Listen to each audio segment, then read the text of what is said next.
Yes.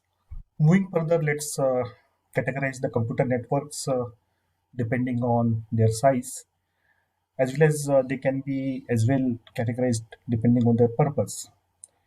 Basically, the size of the computer network can be expressed by using geographical area they are catering to and the number of nodes they are encompassing. So, depending on that, you can basically divide the type of networks and you can categorize the type of networks. The type of networks, as per their size, they are having a very broad range. They basically come from a network in a house to internet, which is a network of networks. As far as the basic categorization is concerned, uh, you can see over the slide that these networks can be categorized based on their size into four main categories: personal area network, local area network, wide area network, and metropolitan area network. Uh, I don't want to forget about the content from where it is taken. It is the latest note from one site called as Guru 99, and you can see the copyright message and other things also. So basically, let's move to the first network, that is PAN. So what is PAN? PAN is a computer network, basically called as personal area network. It consists of a computer, mobile, or personal digital assistant for establishing communication amongst the personal devices. So, the name personal indicates that this is a network which is meant for personal usage and for personal devices. So, personal devices, the main protocol which is being used nowadays is Bluetooth. So, by using Bluetooth, most of these things can be connected together. And you might have seen in your smartphone also there is a Bluetooth protocol, and by using Bluetooth you can connect a lot of personal devices. So the network which is forming by using this personal kind of network or the protocols like Bluetooth, they are called as personal area network, or they are called as PAN. What are the characteristics of PAN? So if you just see the network which is around you, you are sitting at your home and you are operating on a laptop, and if you enable the Bluetooth, you can simply search the other device having the Bluetooth and you can simply transfer the files. So what are the characteristics? Mostly used for personal applications and having a within a very limited range, limited area.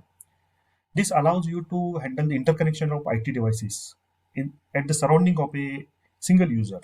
So around you, you can search the device, you can browse, you can transfer the files, or you can make it on, off, whatever it's possible. It includes mobile devices, tablets, and laptops mostly. They can be wirelessly connected to the internet, and this particular mechanism is called as wireless personal area network (WPAN). So what are the even appliances can be connected by using PAN? You can connect a cordless mouse, cordless keyboards, and Bluetooth systems by using the personal devices, personal area network.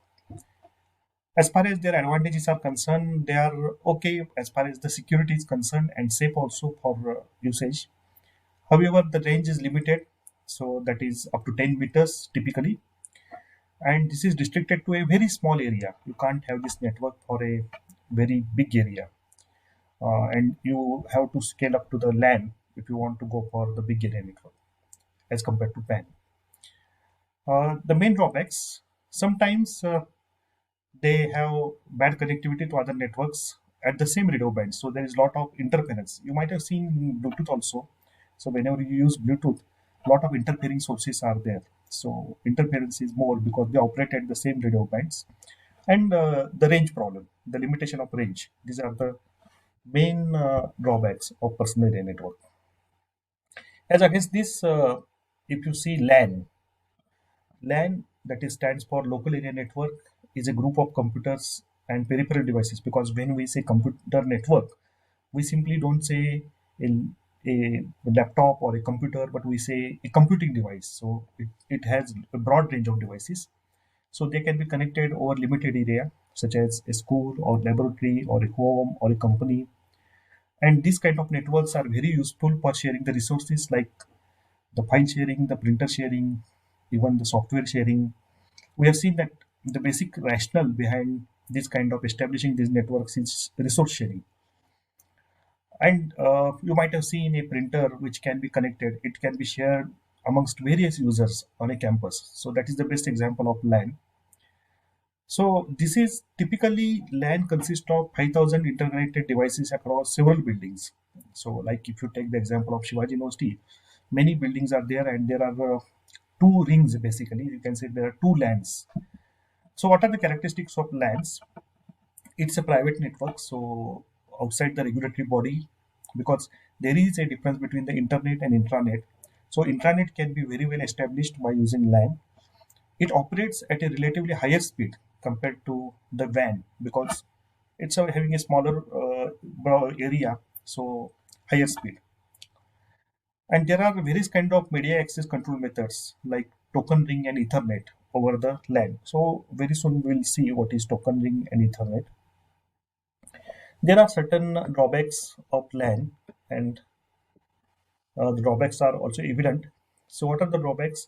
You can very well share the printers and other things like even hard disks by using LAN. That is the advantage. Uh, this reduces the cost of purchasing the hardware because you don't have to purchase the hardware per user. You can share the hardware amongst number of users.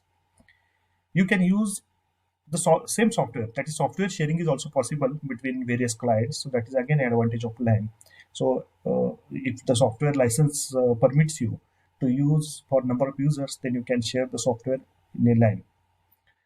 Data can be stored at a single place and it can be shared by many, so that is again an advantage. You don't have to store the data again and again.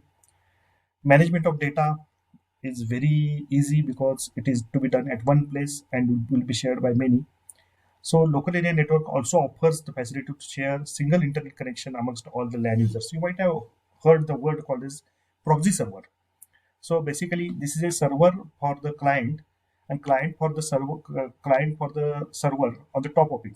Okay, so it plays a role of server as well as client, and this client kind of server, proxy server is used. Then you can share the internet connection. Even a single internet connection can be shared by many.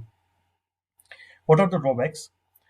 So on one hand, you have cost saving, but on the other hand, the initial cost of deploying the network is very high.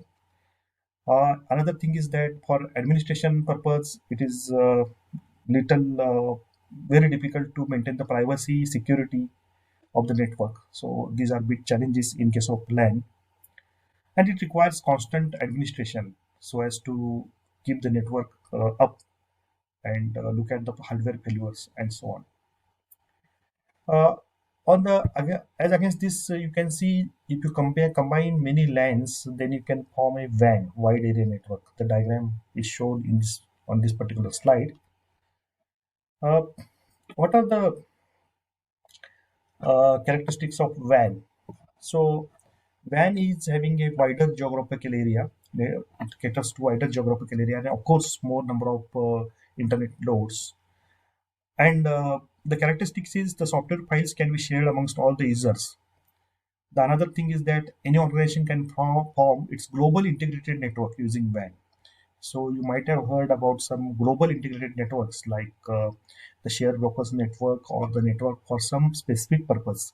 So which is spread over the globe. So a typical WAN can be a global integrated networks.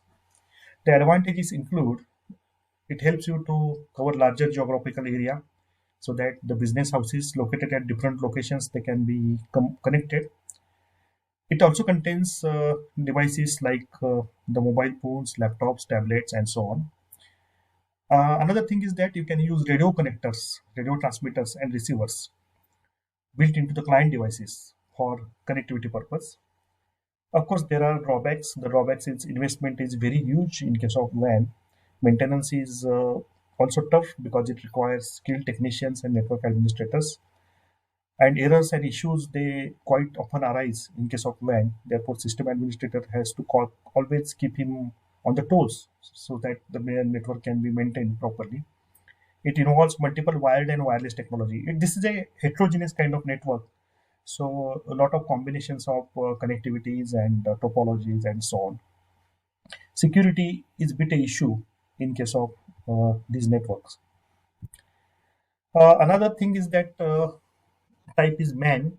You can see in the network in the diagram that the man metropolitan area network. Basically, the name itself indicates that this is a network which is spread across an entire city, college, or campus, or a small region. So the typical your cable network is a example of man. Here you can see that this is a metropolitan area network, and then it is having ISDN, the WANs and LANs also connected to it, and 2G, 3G, and now we are talking about 4G, and of course, recently 5G. So we'll have a lot of discussion on this. What is the difference between 2G, 3G, 4G, and 5G in due course of time? What are the characteristics of man?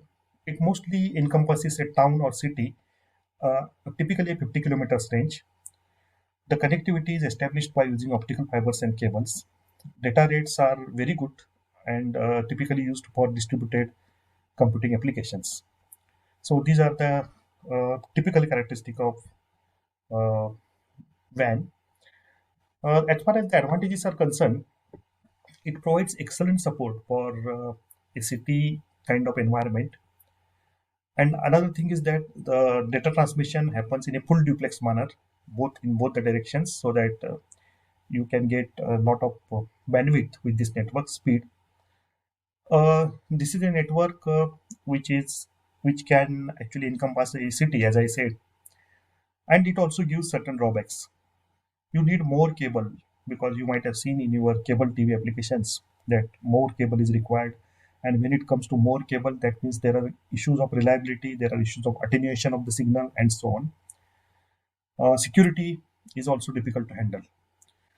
Apart from this, there are other network types like the wireless local area networks, the storage area networks, the system area networks, the home area networks.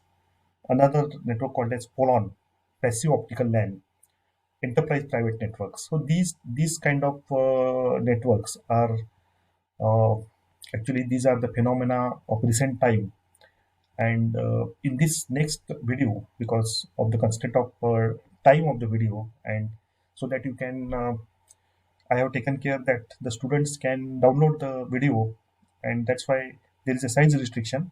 So next video, I'll be covering all the other types, all this type which is mentioned here.